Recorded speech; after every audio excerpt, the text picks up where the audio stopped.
இப்போ பார்த்தீங்கன்னா, நேத்து வந்து ஒரு 200 டெட் பாடிஸ் வந்து பாலஸ்தீன மக்கள வந்து இறக்கி கொண்டு வந்து குடுத்துருக்காங்க.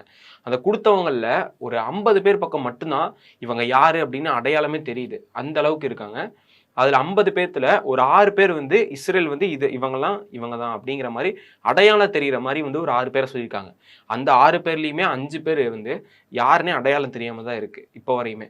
அங்க இருக்கிற மக்கள் எல்லாத்துக்குமே, அது அவனுடைய தம்பியா, அவனுடைய உறவினரா, அவனுடைய பையனா, யாரு என்னன்னே தெரியாம ஒரு 200 பேர வந்து அடையாளமே தெரியாம வந்து அங்க அவங்கள வந்து அடக்கம் பண்ணியிருக்காங்க. சரி, ஓகே. இது வந்து அங்க இருக்கிற சூழல் எப்படி மாத்தியிருக்கு அப்படின்னா, பிணை கைதிகள அங்க பண்ண டார்ச்சர் எல்லாமே வந்து அதுல அப்படி தெரியுது அப்படின்னு வந்து சொல்லியிருக்காங்க. அங்க இருக்கிற அந்த ஏன்னா இப்ப அங்க வந்து எந்த ஃபெசிலிட்டீஸும் இல்ல. டாக்டர் ஃபெசிலிட்டீஸ் பெருசா எதுவும் பாலஸ்தீன்ல இல்லாதனால, அங்க இருக்கிற டாக்டர்லாம் அத வச்சு பார்த்தத வச்சு என்ன சொல்றாங்க அப்படின்னு பார்த்தீங்கன்னா, கண்களையும் கழுத்தையும் சேர்த்த மாரி கட்டியிருக்காங்க.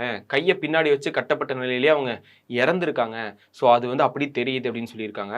உடல் ரொம்ப ஒரு மாரி அழுகி போன நிலையில, ரொம்ப ஒரு மாரி மோசமா, யாருன்னே அடையாளம் பார்க்க முடியாத அளவுக்கு வந்து ரொம்ப மோசமா இருக்காங்க. பார்க்கவே முடியல அப்படின்னு வந்து சொல்றாங்க.